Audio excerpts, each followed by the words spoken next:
Welcome to the Disney Cruise Line Blog Podcast.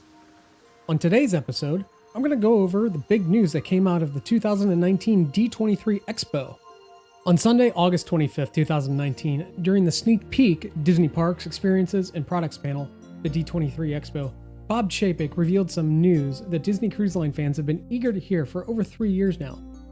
Since Bob Iger first announced the expansion of the fleet in 2016 at the annual meeting of shareholders, people have been craving details of these new ships, and the biggest detail people have been looking for is the name of the cruise ship. Chapek called upon the godmother of the Disney wonder, Tinkerbell, to help with the reveal of the name of this latest cruise ship. But as you know, the names of our ships say a lot about who we are as storytellers. Each ship is unique, with names that embody the experience of sailing with Disney and the power of our stories. And today, I am so excited to share the name of our fifth ship. But to do it, I'm going to need a little help.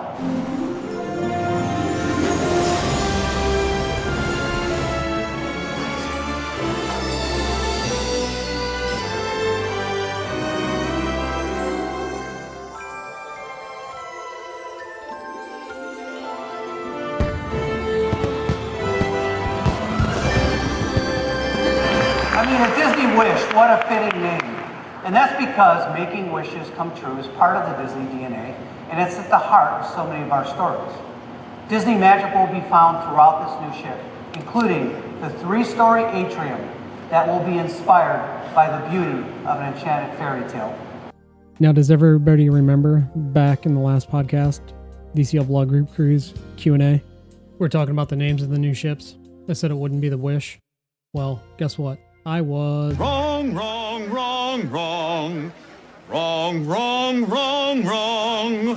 You're wrong. Even though I was told the name in March, I still didn't want to believe it. Check the show notes for the link to the tweet where I mentioned the rumor name of Disney Wish. We've already shared that the Disney Wish will be delivered to us in 2021, and I'm thrilled to announce this incredible new ship will begin to set sail in January of 2022. As we previously reported, the Disney Wish will be delivered to Disney in late 2021 and begin sailing in January 2022. Chapek then shared some details on the stern character, Rapunzel. Now we have one more exciting announcement about the Disney Wish. Stern characters have always been a tradition on the Disney cruise ship since the beginning, as they reflect the theme of each of our vessels. And so for the Disney Wish, we want to feature a character whose story is all about, well, you guessed it, wishing. And so you'll find Rapunzel, whose story represents a desire to explore the world. Explore the world? Not so fast. Well, it was not mentioned in the presentation. Port Canaveral is already working on upgrades to Disney Cruise Line's terminal at Port Canaveral and prepare the port for the arrival of the new class of cruise ship, which is LNG powered. So the port is bringing on a LNG bunkering ship that'll house the tanks with the LNG fuel that's required. The other major topic covered at the event was Lighthouse Point. Now, as you know, we're adding 3 new ships to our fleet. And we thought this would be an incredible opportunity to add another unique destination to our ports of call. So we scoured the Bahamas and the Caribbean for an ideal location that would enable us to create all new magic while celebrating the unique culture of this amazing region. And today, I'm beyond excited to officially share the location of this new Disney-owned and managed port of call. It's known as Lighthouse Point to those in the Bahamas, and it's found on the breathtaking island of Eleuthero. The Bahamian government approved the sale of Lighthouse Point to Disney Cruise Line in October of 2018. Originally, kind of the word of Disney's interest rose back in the spring of 2018 when groups were kind of figuring out who was eyeing the property, and there were unofficial representatives from Disney on the island to do some research. Anyway, it was approved, and in on March 11, 2019, Disney completed the Lighthouse Point purchase and signed a heads of agreement with the Bahamian government. That heads of agreement dictates how they're going to use the land, how they're going to develop it, and any other concessions they have to make. Essentially, the contract with the government going forward. One aspect of the purchase and in the heads of agreement is that Disney is giving back a portion of the property to the Bahamian government for their own use. Another aspect of the agreement with the government is being environmentally conscious when developing the land, kind of low density development, and bringing as much Bahamian influence and culture into it. We are creating a one-of-a-kind destination that aligns with our company's long-standing and deep commitment to the environment, while creating economic opportunity and strengthening the community on the island of Eleuthera. Now, isn't that beautiful? When thinking of Disney, designing, cultural, art, and all that, there's one name that comes to mind. That is Joe Rohde. And yes, he is helming this project. Lighthouse Point, this Lighthouse Point site, first of all, is gigantic. And it is so beautiful, so full of nature. We want to focus on preserving that nature and use our designs to call attention to the extraordinary quality of the place itself. If you just look at these pictures of the rock forms that are all along the edge of this island, you can see how this place already has this magic spell all its own.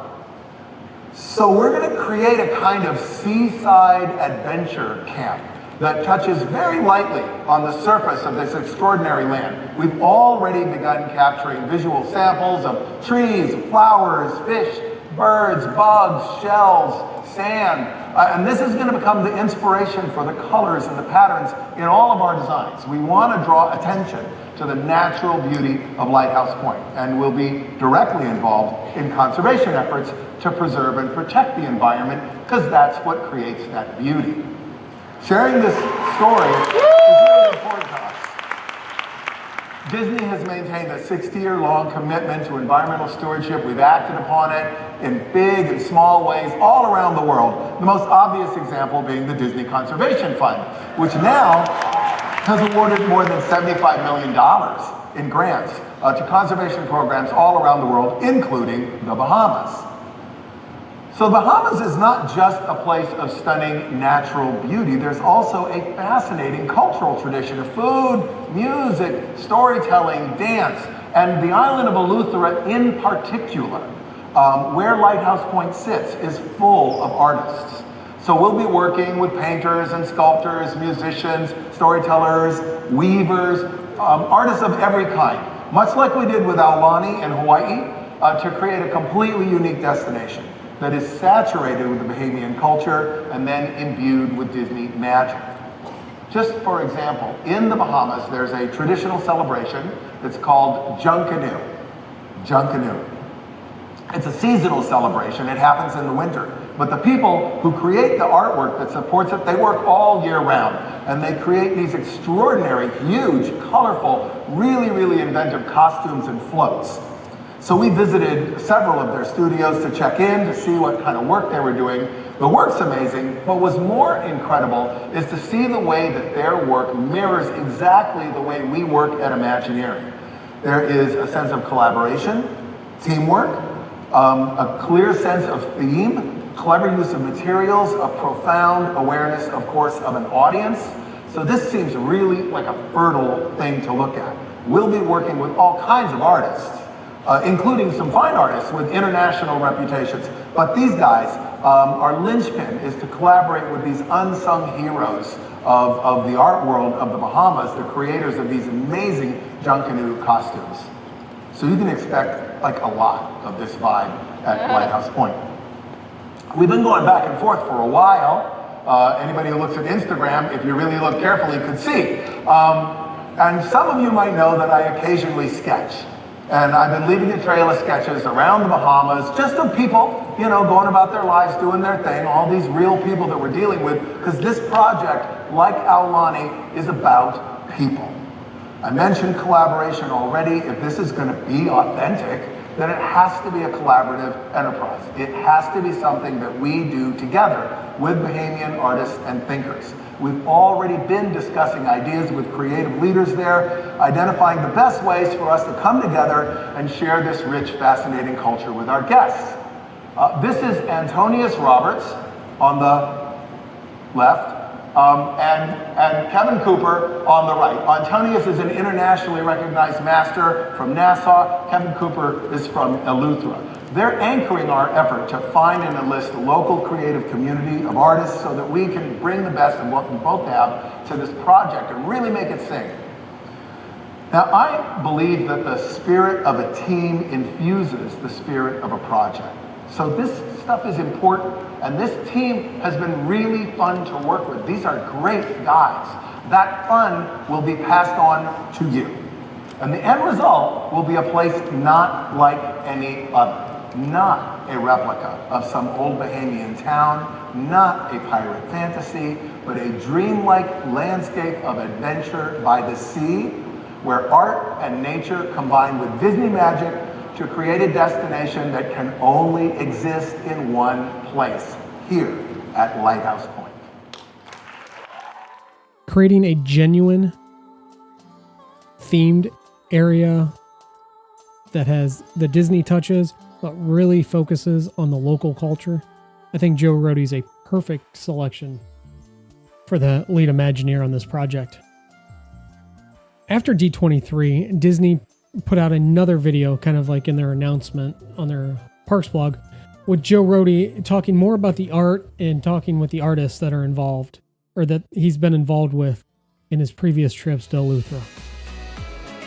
Lighthouse Point is the very southernmost tip of the island of Eleuthera. It has these strange eroded cliff forms along the edge of the ocean, these different beaches, scoopy coves that face this turquoise blue, more Bahamian kind of water, and it's really spectacular. So the project is based on two inspirations. One is the living nature of Lighthouse Point itself. The second inspiration is cultural, where we're going to take a local idea, local people, local feelings, local stories, and bring them to life at this place.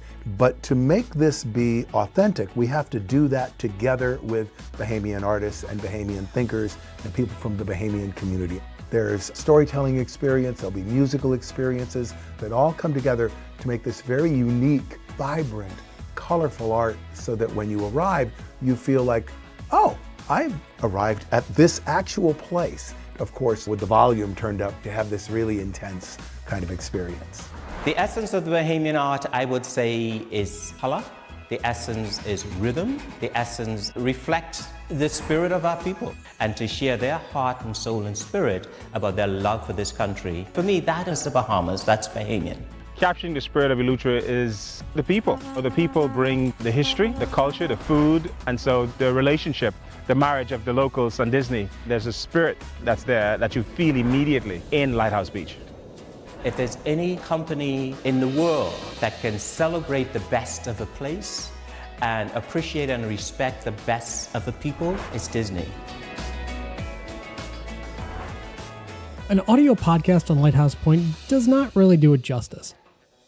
Check out the show notes for a link to an article where there's a lot more photos of the island, as long as a conceptual site plan from earlier when I was still working, as well as some artistic renderings of the designs already worked out, as well as some images of the art and culture that was shared in the videos with Joe Rohde. Disney is committed to develop less than 20% of the property that they purchased. They're going to employ sustainable building practices, including an open trestle pier that eliminates the need to dredge a cruise ship channel. That's going to establish environmentally monitoring programs during construction and operation, and as I mentioned earlier, donate more than 190 acres of the privately owned land back to the government. Now, when is this going to begin? When is it going to be completed? Will it be ready for the launch of the Disney Wish? No. Construction at Lighthouse Point will begin only after an environmental impact assessment, an environmental management plan are reviewed and accepted by the government of the Bahamas, and a public consultation has occurred. So that means until that's done, they can't even, put a shovel in the ground. So construction They hope to begin construction in 2020 with a completion date in late 2022 or 2023, in time for that second of the new builds to come along. And that is going to wrap it up for the Disney Cruise Line news from the D23 Expo for 2019. Interested to hear your comments on the name of the new ship, as well as what you think about the early plans here for Lighthouse Point. Either give us a call on our voicemail line or leave a comment on the website. Have a question, comment, rumor, or just want to say hi? Call 321-765-3252 to leave a voicemail, and we just might include it in a future episode. You can reach us via the comments section on the website, email at contact@disneycruiselineblog.com, Twitter @thedclblog, and Facebook, facebook.com/Disney Cruise Line Blog.